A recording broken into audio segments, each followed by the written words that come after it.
Em Lisboa, entre ruas estreitas e prédios antigos, desenrola-se uma história de amor que nunca deveria ter sido simples. Um encontro casual dá início a sentimentos que desafiam a sociedade, a família e o próprio medo.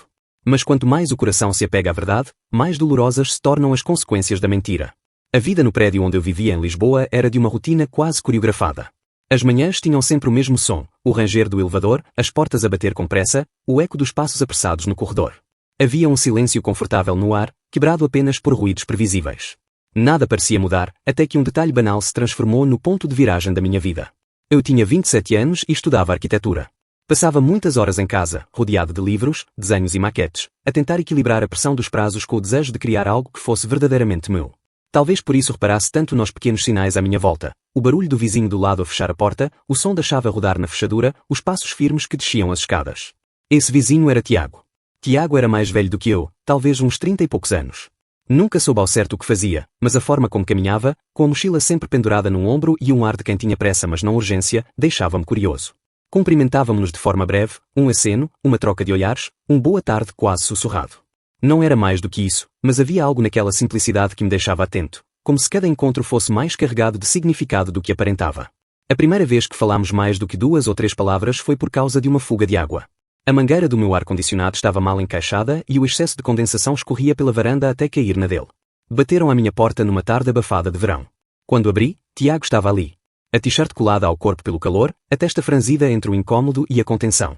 Acho que o teu ar-condicionado está a chorar em cima do meu, disse ele, com um meio sorriso irónico. Durante alguns segundos, fiquei calado. Não pelo problema em si, mas pela surpresa de o ter tão perto, de ver-lhe os olhos cinzentos fixos em mim. Consegui balbuciar. Desculpa, não me tinha percebido. Vou resolver já. Ele encolheu os ombros, como se não fosse nada de grave. Não há pressa. Só achei melhor avisar. Despediu-se com um aceno lento, quase estudado, e voltou ao seu apartamento. Fechou a porta, mas deixou atrás de si uma estranha inquietação dentro de mim. A partir desse dia, começámos a cruzar-nos mais. No supermercado da esquina, nas escadas quando o elevador estava avariado, no hall do prédio quando a noite estava demasiado quente para ficar fechado em casa. As conversas eram banais, o calor, os trabalhos da faculdade, o trânsito. Mas havia sempre uma corrente invisível, uma espécie de fio esticado entre nós, como se cada palavra fosse apenas a superfície de algo mais profundo. Recordo uma tarde em que o encontrei à porta do prédio, a carregar sacos pesados. Sem pedir, ofereci ajuda.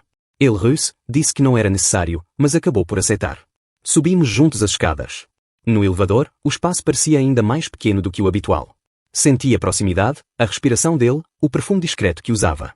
Não houve contacto físico, mas a tensão era quase palpável. Outra vez, trouxe-me uma caixa do correio que tinham deixado no apartamento dele por engano. Podia simplesmente tê-la colocado em cima do tapete à porta, mas tocou à campainha. Quando lhe abri, entregou-me a caixa e ficou ali, a olhar, como se tivesse algo para dizer e tivesse decidido guardar para outra altura. Essa hesitação ficou-me gravada. Eu tentava convencer-me de que era apenas simpatia, que não havia nada escondido. Mas cada gesto simples dele parecia carregado de intenção. O modo como segurava o olhar durante um segundo a mais do que seria normal, a forma como sorria de lado, como se escondesse um pensamento que não me queria revelar. E eu, sem querer, começava a pensar mais do que devia. Uma noite, ao regressar tarde da biblioteca, encontrei-o sentado nas escadas do prédio, com uma garrafa de água na mão. Disse que o elevador tinha avariado outra vez e que estava à espera que a eletricidade voltasse. Sentei-me ao lado dele, sem pensar muito. Ficámos alguns minutos em silêncio. O silêncio não era incômodo, pelo contrário, parecia falar mais do que qualquer frase. Eu sentia o peso da presença dele, ao mesmo tempo, um certo conforto estranho. Não havia nada de explícito, nada de assumido. Mas cada detalhe se transformava em provocação. A pausa dele antes de responder, o riso breve e contido, a maneira como inclinava a cabeça quando me ouvia falar. Tudo parecia um jogo subtil, em que nenhuma regra estava escrita, mas ambas as partes a seguiam instintivamente. Eu era estudante de arquitetura, habituado a desenhar linhas, a calcular proporções, a procurar harmonia nos espaços. Mas nada do que estudara me preparara para a desarmonia deliciosa que Tiago provocava em mim. Era como se tivesse descoberto uma fissura no edifício seguro que eu tinha construído para mim próprio. E através dessa fissura entrava uma luz inesperada, inquietante, mas impossível de ignorar. O despertar não aconteceu num momento concreto, mas em vários pequenos episódios que se acumulavam. O toque acidental dos ombros quando nos cruzávamos na esquina do corredor. O olhar que demorava demasiado tempo. O convite casual para dividir o elevador, mesmo quando havia espaço para que um de nós esperasse. Tudo simples, mas tudo carregado de significado. Eu sabia que algo estava a mudar em mim, mesmo sem o admitir em voz alta. Cada vez que via Tiago, o coração acelerava. Cada vez que fechava a porta atrás de mim, ficava a pensar na próxima vez que o encontraria. Não era ainda amor, não era ainda desejo claro, mas era um fogo lento, um despertar inevitável. E talvez o mais intrigante fosse isto: nunca dissemos nada. Nunca houve uma palavra que confirmasse a tensão que pairava entre nós. Mas eu sentia-a em cada gesto. E, no fundo, tinha a certeza de que ele também sentia. Nessa noite o prédio mergulhou numa escuridão inesperada. Um estrondo surdo, como se algo tivesse rebentado na rua, fez apagar-se de repente todas as luzes. O elevador parou entre andares, ouvi os vizinhos a reclamar em voz alta, e logo depois reinou um silêncio pesado, apenas quebrado pelo eco distante da chuva que começava a cair lá fora. Fechei os livros, olhei em redor e percebi que não havia nada a fazer senão esperar. Estava prestes a acender uma vela quando bateram à porta. Abri e encontrei Tiago diante de mim, com uma pequena lanterna na mão, a roupa úmida, o cabelo colado à testa pelas gotas de chuva que escorriam ainda do céu. Sorria de forma enviesada, como se a situação tivesse mais de ironia do que de incômodo. "Tens velas?" perguntou, a voz grave a contrastar com a naturalidade da pergunta. Convidei-o a entrar, sem hesitar. Ele deixou a lanterna sobre a mesa e tirou os sapatos molhados.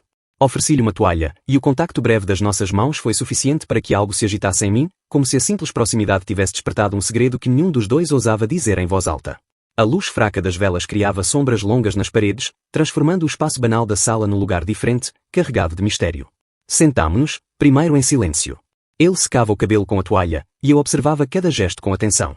Nunca o tinha visto tão próximo, tão humano, despido da rotina de vizinho distante. Era como se aquela escuridão tivesse apagado também as barreiras que existiam entre nós. Ele ergueu os olhos e fitou-me de forma intensa, sem fugir, sem disfarçar. Senti o coração acelerar, e tive a certeza de que ele percebia. "Aqui estás seguro", disse eu, sem planear, como se as palavras tivessem escapado do pensamento antes de se formarem por completo. Ele pousou a toalha, manteve o olhar fixo e aproximou-se ligeiramente. Não havia nada de explícito, mas a tensão no ar era densa. O silêncio parecia ganhar corpo, uma presença que nos envolvia e nos prendia, como se o mundo inteiro tivesse deixado de existir. A chuva batia contra as janelas, o som do vento entrava pelas frestas, mas tudo isso se tornava apenas pano de fundo para o que acontecia ali, entre nós. Tiago sorriu, mas não com os lábios, sorriu com os olhos, com aquela intensidade que me deixava sem defesas. Aproximou-se mais um pouco, e por um momento pensei que fosse falar. Porém, deixou o silêncio prolongar-se, como se a ausência de palavras fosse mais reveladora do que qualquer frase. Eu sentia a respiração dele, e cada segundo parecia prolongar-se até à exaustão. "Sempre que te vejo", murmurou, com uma calma quase provocatória, "sinto que algo vai acontecer. Algo bom ou algo perigoso?" As palavras caíram entre nós como uma confissão disfarçada. Não soube o que responder. O meu corpo reagia por mim, o coração acelerado, o estômago em turbilhão, a garganta seca. E, no entanto, havia também uma estranha serenidade, como se, finalmente, estivéssemos a nomear o que até então tinha permanecido apenas nos olhares. Ele estendeu a mão e roçou levemente o meu pulso. O gesto foi breve, quase inocente, mas trouxe consigo um peso enorme, como se fosse a primeira peça de um jogo que ambos temíamos iniciar. Retirei a mão, não por recusa, mas por não saber como lidar com a força desse gesto. Ele percebeu, não insistiu. Limitou-se a encostar-se ao sofá, mas os olhos nunca me largaram. "Isto fica entre nós", disse de repente, num tom baixo, quase cúmplice. A frase soou como uma promessa, ao mesmo tempo, como uma ameaça. Um pacto silencioso que mudava tudo. Não houve mais palavras durante longos minutos. O espaço estava carregado de algo novo, quase palpável. Cada movimento dele parecia estudado, cada olhar prolongava a atenção, como se o simples facto de partilharmos aquele momento fosse já uma transgressão. Nos dias que se seguiram, não voltámos a mencionar a noite do apagão. Mas estava lá, presente em cada gesto. Sempre que nos cruzávamos no corredor, havia um segundo a mais no olhar, um silêncio carregado de memórias. Já não era possível fingir que nada tinha acontecido. O pacto não era dito em voz alta, mas pesava sobre nós com a força de um segredo demasiado intenso para ser ignorado.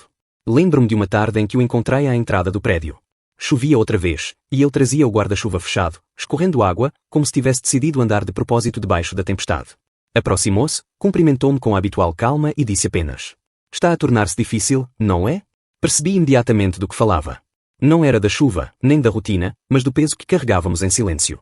O segredo que nos unia era também aquilo que nos afastava, como se estivéssemos presos a uma linha invisível que ameaçava rebentar a qualquer momento. Passei noites inteiras a pensar naquela frase. Difícil, sim, mas impossível de evitar. Quanto mais tentava ignorar, mais o sentia presente em cada detalhe da minha vida. O som dos passos dele no corredor, o eco da voz no telefone, até o simples ranger da porta do apartamento ao lado. Tudo em Tiago me atraía e me atormentava. E foi nessa mistura de atração e medo que percebi que o nosso pacto entre nós já não era apenas um segredo. Era um fogo lento, a crescer a cada dia, a cada encontro, a cada olhar que durava demasiado tempo. Eu sabia que estava a ultrapassar fronteiras invisíveis, mas não conseguia recuar. E no fundo, tinha a sensação de que ele também não queria. O apagão naquela noite tinha acendido outra luz, mais intensa do que qualquer lâmpada. Uma luz interior que já não podia ser apagada. Eu não estava à procura de nada naquela noite. Tinha saído apenas para espairecer, para me afastar um pouco da rotina sufocante da faculdade e da carga invisível que os dias recentes tinham colocado sobre mim. Um colega tinha-me convidado para beber um copo num bar do bairro Alto e aceitei quase por impulso. Queria confusão, queria barulho, queria perder-me no meio da multidão e esquecer, por umas horas, o peso do segredo que carregava com Tiago. Mas foi precisamente nesse bar, cheio de música alta e luzes coloridas, que o mundo que eu tentava equilibrar começou a desmoronar-se. Entrei, pedi uma cerveja e procurei uma mesa livre. O ambiente era vibrante, quase caótico, gargalhadas, conversas cruzadas, gente a dançar entre as mesas, copos a tilintar contra o balcão. Eu tentava concentrar-me na conversa com o meu colega, mas a mente estava sempre a divagar. Foi quando, sem esperar, os meus olhos pararam numa imagem que me atingiu como um soco no estômago. Tiago. Estava ali, do outro lado do bar, encostado ao balcão, a falar com outro homem. Não era apenas conversa. Era a forma como se inclinava, como sorria, como o corpo parecia demasiado confortável na presença daquele estranho. Fiquei imóvel durante alguns segundos, incapaz de acreditar. Tudo em mim gritou para desviar o olhar, para fingir que não tinha visto. Mas não consegui. Fiquei a observar, como se estivesse preso a uma cena que não queria, mas da qual não conseguia fugir. Vi-lhe o riso, aquele riso breve e contido que tantas vezes tinha guardado para mim nos corredores do prédio. Vi-lhe o gesto lento de passar a mão pelo cabelo, um gesto quase automático, mas carregado de familiaridade. E percebi que estava a partilhar com outro aquilo que, até então, eu julgara ser apenas nosso. O coração bateu-me com tanta força que pensei que todos à minha volta iriam ouvir. A garganta secou, e por dentro formou-se um turbilhão de emoções que não sabia distinguir. Ciúme, raiva, humilhação. Não tínhamos falado de compromissos, não havia promessas formais entre nós, mas o pacto estava lá, não dito, gravado nos olhares, nos silêncios e na noite do apagão. E vê-lo ali, entregue à presença de outro, foi como se esse pacto tivesse sido rasgado diante dos meus olhos. Senti-me pequeno, invisível, como se tivesse sido enganado por uma ilusão. Perguntei a mim mesmo se tinha interpretado mal todos os sinais, se afinal aquele fogo silencioso não passava de uma fantasia da minha parte. Mas depois lembrava-me das palavras dele, dos gestos, da intensidade dos silêncios partilhados, e a dor tornava-se ainda maior. Porque se era real para mim, tinha de ser real para ele também. E, no entanto, ali estava, como se nada daquilo tivesse importância. A música do bar parecia agora demasiado alta, como um martelo a bater-me na cabeça. O meu colega falava, ria, mas eu já não ouvia. Só conseguia fixar-me naquela imagem, Tiago a inclinar-se para o outro homem, a rir-se de algo que não ouvi, a deixar que o ombro se aproximasse mais do que seria normal. Era subtil, mas era suficiente. Senti a raiva a crescer, uma raiva que me queimava por dentro, misturada com um sentimento ainda pior, a vergonha. Vergonha de estar ali, a espiar como um estranho, a sofrer por alguém que nunca me prometera nada. Levantei-me abruptamente da mesa e atravessei o bar. Queria sair, precisava de ar, de espaço, de silêncio. Mas, ao passar por ele, os nossos olhares cruzaram-se. Foi apenas um segundo, mas nesse segundo vi-lhe a surpresa nos olhos, talvez até culpa. Não desviou o olhar imediatamente, e isso só fez a ferida abrir-se mais. Senti o corpo a gelar, e segui caminho sem dizer palavra. Na rua, o ar frio da noite pareceu um murro no peito. Caminhei sem destino, as mãos a tremer, o coração descompassado.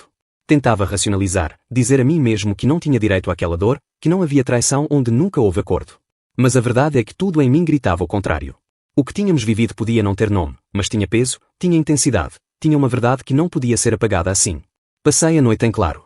As imagens repetiam-se na minha cabeça como um filme interminável, o riso dele, a proximidade, o olhar de surpresa quando me viu. A cada repetição, a dor transformava-se em raiva, e a raiva em desilusão. Senti-me ridículo por acreditar que éramos apenas nós, que aquele pacto silencioso significava alguma coisa. O que restava era um vazio enorme, um buraco onde antes tinha estado a esperança de algo maior. Nos dias seguintes, tentei evitá-lo. Saía de casa em horários diferentes, evitava o elevador, fingia não ouvir quando ele passava pelo corredor. Mas o silêncio era insuportável. Cada vez que fechava a porta do meu quarto, o eco da noite no bar voltava, esmagando-me com a lembrança. Ao mesmo tempo, sentia uma necessidade quase doentia de o confrontar, de exigir uma explicação, mesmo sabendo que não tinha esse direito. O conflito dentro de mim era devastador. De um lado, a raiva e o orgulho ferido. Do outro, o desejo ainda vivo, a memória de cada olhar partilhado. E no meio, a vergonha. Vergonha por me sentir enganado, por ter deixado que a minha vida girasse em torno de alguém que talvez nunca tivesse tido a mesma entrega. Caminhava pelas ruas de Lisboa com esta batalha dentro de mim. Olhava para as pessoas, para os casais que passavam de mãos dadas, e sentia um aperto no peito. Perguntava-me se algum dia seria capaz de viver algo assim, simples e assumido, sem segredos nem pactos frágeis. O que tinha com Tiago era um labirinto de silêncios e omissões, e agora, depois daquela noite no bar, parecia ser apenas uma prisão da qual não conseguia sair. A traição não estava no que ele fez, mas no que significava. Não precisava de promessas quebradas, bastava a imagem dele a sorrir para outro como sorrira para mim. Isso era suficiente para transformar tudo em dor. E, no entanto, mesmo com essa dor a corroer-me, havia algo que me impedia de o apagar por completo. Talvez fosse esperança, talvez fosse fraqueza. Mas a verdade é que, apesar da raiva, eu sabia que não tinha terminado. E essa certeza era o que mais me atormentava. O silêncio pesado que eu tentava manter à volta da minha vida começou a rachar lentamente, como um vidro que primeiro só mostra uma pequena fissura e depois se estilhaça em 1000 pedaços. Durante semanas, vivia obcecado pelas imagens daquela noite no bar, dividido entre a raiva e a nostalgia, entre o desejo de esquecer e a necessidade de confrontar. Mas o que nunca esperei foi que o segredo, que até então pertencera apenas a nós dois, fosse escapar ao nosso controlo. Começou com olhares no prédio. Pequenos, rápidos, quase imperceptíveis, mas que carregavam uma curiosidade mal disfarçada. As conversas entre vizinhos, antes banais, transformaram-se em murmúrios abafados quando eu entrava no elevador. A velha do terceiro andar, sempre pronta para comentar a vida alheia, passou a fitar-me de forma mais prolongada, como se procurasse ler no meu rosto as respostas às perguntas que não tinha coragem de fazer. Uma tarde, ao chegar a casa, encontrei 2 vizinhos encostados à porta, a falarem em voz baixa. Quando me viram, calaram-se de imediato, mas os olhos que trocaram entre si disseram tudo. Senti um arrepio gelado percorrer-me a espinha. Sabia, sem precisar de confirmação, que já não era apenas um rumor na minha cabeça. Algo tinha escapado, e o segredo que jurara manter entre nós já não era apenas nosso. Não demorou até as insinuações se tornarem mais claras. Um comentário solto no supermercado do bairro, um sorriso de escárnio num café onde costumava estudar. Pequenos gestos que, sozinhos, poderiam passar despercebidos, mas que juntos formavam uma muralha de julgamento invisível. A cada esquina, sentia que alguém sussurrava o meu nome, que alguém reduzia a minha vida a um rumor barato. Mas o pior ainda estava para vir. Numa noite de domingo, durante o jantar de família, a tensão explodiu. Estávamos todos sentados à mesa, a minha mãe, sempre atenta a cada detalhe, o meu pai, silencioso mas observador, e a minha irmã mais nova, demasiado curiosa para esconder o que sabia. A refeição decorria num silêncio estranho quando ela largou os talheres e perguntou de forma quase inocente. É verdade o que andam a dizer, João? Engasguei-me, incapaz de reagir de imediato. A minha mãe franziu o sobrolho, o meu pai baixou os olhos, e eu soube que a pergunta não era apenas dela. Era a voz de todos os rumores que já tinham chegado à minha família. O que andam a dizer? Tentei ganhar tempo, mas a voz soou-me fraca. Que tu? Hesitou, como se a palavra fosse demasiado pesada para ser dita. Que tu e o Tiago?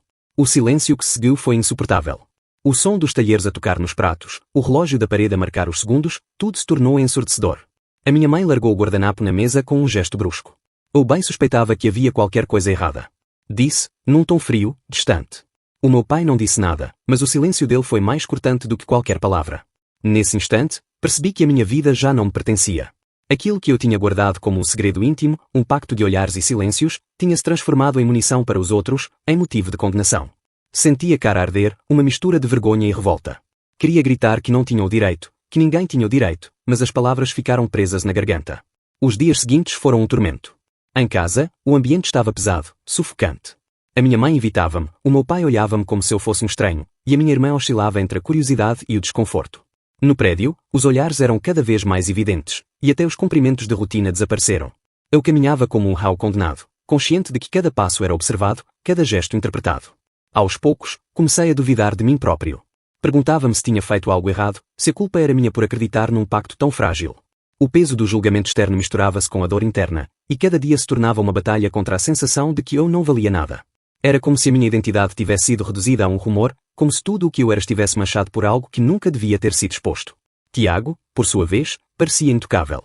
Cruzávamos-nos às vezes, e ele mantinha a mesma calma, a mesma expressão de sempre. Não parecia abalado pelos murmúrios, não parecia incomodado com as consequências. Essa indiferença só aumentava a minha raiva. Perguntava-me se ele não sentia o peso que eu carregava, se para ele tudo não passava de um jogo sem importância. Numa noite, incapaz de aguentar mais, bati à porta dele. Quando abriu, o rosto mostrou surpresa, mas não culpa. Fitei-o em silêncio, tentando encontrar nos olhos dele uma explicação, um sinal de que partilhava da minha dor. Mas ele limitou-se a dizer: sabíamos que isto podia acontecer. Essa frase foi como um golpe. Não pela frieza, mas pela verdade que carregava. Sim, sabíamos. Desde o início, desde a noite do apagão, que tudo o que tínhamos estava preso a uma corda bamba. Mas ouvir isso da boca dele, sem emoção, foi como se tivesse apagado qualquer chama que ainda restava em mim. Saí dali com uma certeza amarga, já não era apenas eu contra o mundo. Era eu contra mim mesmo. As vozes dos vizinhos, o julgamento da família, o silêncio de Tiago, tudo se transformou num espelho que me obrigava a confrontar a minha própria imagem. Eu via-me distorcido, frágil, vulnerável. Pela primeira vez, duvidei verdadeiramente do meu valor, da minha capacidade de ser aceite, de ser amado. E foi nesse abismo que percebi o mais cruel de tudo. A condenação externa só tinha poder porque eu próprio já me condenava por dentro. Chegou um momento em que percebi que já não podia continuar a viver preso a um fio invisível que me sufocava mais a cada dia. O peso dos olhares, os murmúrios no prédio, a frieza da minha família, tudo isso era doloroso, mas suportável de alguma forma. O que já não suportava era a prisão interior, essa sensação de viver numa mentira que não me pertencia, como se cada gesto meu tivesse de ser escondido ou justificado. Passei noites inteiras a lutar contra a pergunta que mais me assombrava: o que quero para mim? E a resposta, por mais dolorosa que fosse, surgia sempre a mesma: quero liberdade. Liberdade não era apenas afastar-me dos rumores ou enfrentar a desconfiança da minha mãe. Liberdade significava romper com Tiago. E só de pensar nisso, sentia o coração apertar-se como se estivesse a trair a mim próprio. Porque, apesar de tudo, apesar da traição no bar, apesar do silêncio cúmplice que me deixava sozinho a enfrentar a condenação, eu ainda o desejava. Era esse o meu tormento: querer alguém que me magoava, querer algo que já não podia existir. Foi numa tarde de outono, quando o céu estava coberto de nuvens pesadas e o ar trazia aquele cheiro a terra molhada, que decidi confrontá-lo de uma vez por todas. Bati à porta do apartamento dele. O som dos meus nós a bater contra a madeira ecoou pelo corredor, e por dentro senti que estava a pôr fim a uma parte inteira da minha vida. Tiago abriu, com a mesma expressão calma de sempre, como se nada tivesse acontecido. Esse ar tranquilo, quase indiferente, incendiou-me por dentro. Precisamos de falar, disse, sem rodeios. Ele fez sinal para que entrasse.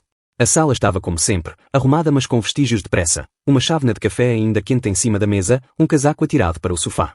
Sentei-me sem esperar pelo convite, e ele ficou de pé, de braços cruzados, a observar-me. Eu não consigo mais, comecei, a voz embargada. Não consigo fingir que isto é só um segredo, que basta estar entre nós. O que aconteceu no bar, aquilo destruiu tudo. Vi-lhe o rosto endurecer, mas não de surpresa. Talvez já esperasse por este momento. Não respondeu logo, e o silêncio prolongou-se até se tornar quase insuportável.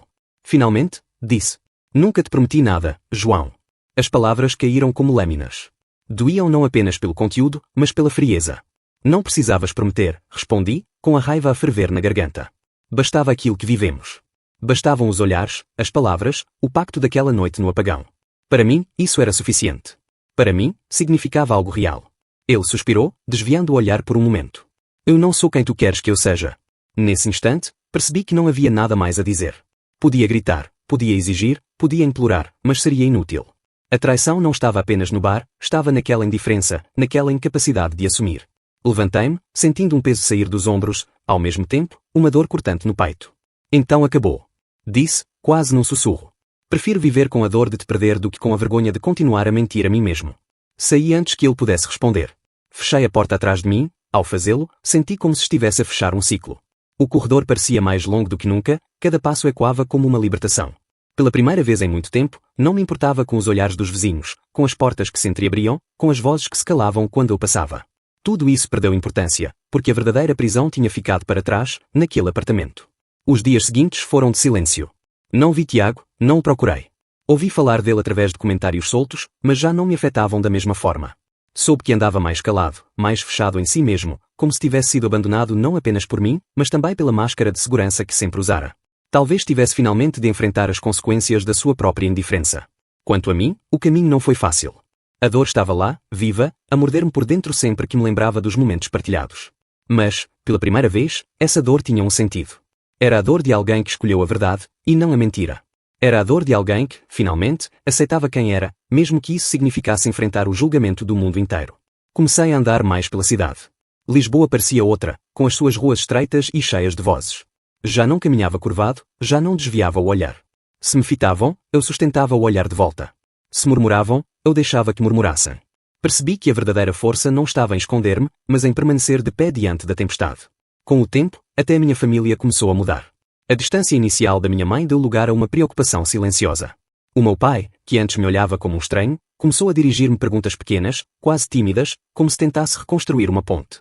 Não foi imediato, não foi simples, mas percebi que a aceitação começa em nós, e só depois pode nascer nos outros. E eu aceitei. Aceitei a minha história, com todas as falhas e todas as dores. Aceitei a minha identidade, não como uma marca de vergonha, mas como a parte mais autêntica de mim. Aceitei que o amor, mesmo quando falha, nos ensina a resistir, a crescer, a descobrir quem somos de verdade. Tiago ficou sozinho. E essa foi a consequência que nem ele pôde evitar. Não precisei de o castigar, não precisei de lhe virar as costas com ódio. Bastou-lhe enfrentar o vazio que deixou ao recusar ser verdadeiro.